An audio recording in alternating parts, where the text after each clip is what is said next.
Hi, viewers. Welcome back to yet another episode of my show. In today's episode, we will talk about what is critical thinking and why is it important.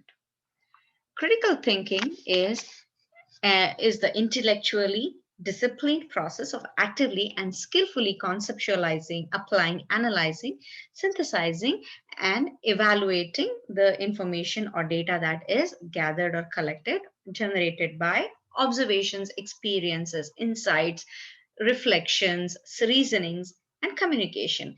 And all this is to guide the this will guide to belief and action. So, there are ways to critically think about information, and these ways are conceptualizing, analyzing, synthesizing, and evaluating. And it allows you to form your own opinions and engage with material beyond a superficial level. It also allows you to craft worthy arguments and then back them up or support them. It helps you to evaluate your own work. So it allows you to continue develop intellectually as a person. You should keep learning as much as you can when you encounter new information.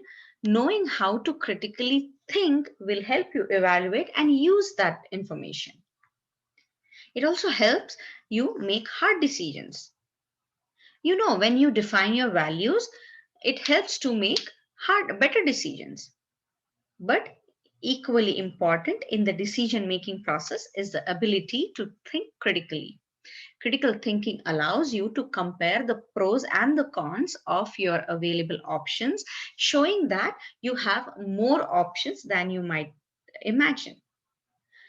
People can and will manipulate you, so you need to learn the art of critical thinking because at least if at least they will, if you take everything at face value and allow others to think for you, you will be manipulated easily. Just look at the advertisements or the commercials. They talk about miracle drugs to reduce fat. They promote fat diets. So these rely on ignorance and false hope to get people to buy something that is at best useless and very, very harmful. So, when you evaluate information critically, especially information meant to sell something or transition somewhere, you can avoid falling a prey to unethical companies or unethical people. Critical thinking also makes you more employable if you are trying to uh, find a job in this market.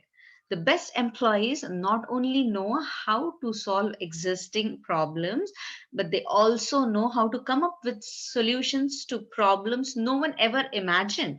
So, to get a great job after your education, you need to be one of those employees, and critical thinking is the key ingredient to solving difficult and novel problems. Now, let's see what can make you a good critical thinker. What can make you good at critical thinking? Ask basic questions. The world is complicated, but does every problem require a complicated solution? Said by Stephen Dubner. Sometimes an explanation becomes so complex that the original question gets lost.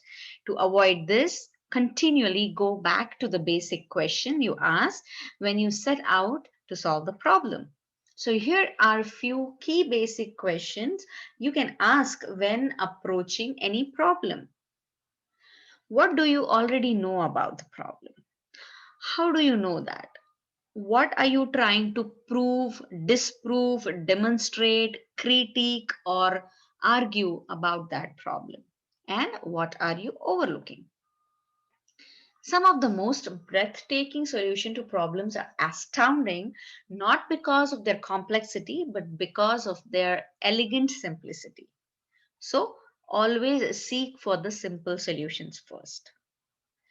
Second, question basic assumptions. When you assume, you can make an ass out of you and me. The above saying holds true when you're thinking through a problem. So it's quite easy to make an ass of yourself simply by failing to question our basic assumptions. Also, if you're looking for some help, I mean, there are tools that can be used. So you should to take you to reality. So if you want to question your assumptions and critically evaluate your beliefs about what's prudent, appropriate, and possible, you should definitely work through all the assumptions. So always remember, some of the greatest innovators in human history were those who simply looked for a moment and wondered if one of everyone's general assumption is wrong. And that's how great innovations were uh, brought into effect. Be aware of your mental processes. Human thought is amazing, but the speed and automation with which it happens can be disadvantage when we are trying to think critically. So our brains naturally use mental shortcuts to explain what's happening around us. All of us have biases in our thinking. Become aware of them is what makes critical thinking possible. Try reversing things. Do the retro style. So, there's always the chicken and the egg problem, a classic example of trying the reverse things. At first, it seems obvious that the chicken had to come first. The chicken lays the egg after all. But then you quickly realize that the chicken had to come from somewhere, and since chickens come from eggs, the eggs must have to come first. Or did it? So, even if it turns out that the reverse isn't true, considering it can set you the path on finding the solution. Next is evaluate the existing evidence. So, when you are trying to solve a problem, it's always helpful to look at other work that has been done in the same area. There's no reason to start solving a problem from scratch when somebody has already laid the groundwork for you. It's important, however, to evaluate this information critically, or else you can easily reach the wrong conclusions. So, ask the following questions of any evidence you encounter. Who gathered this evidence? How did they gather it? And why did they gather it? You can't automatically assume that this invalidates the study's results, but you should certainly question them when a conflict of interest is naturally apparent. And the last one is, sorry, the second last is remember to think for yourself. Don't get so bogged down in research and reading that you forget to think for yourself. Sometimes this can be your most powerful tool. Don't be overconfident, but recognizing that thinking of yourself is essential to answering tough questions.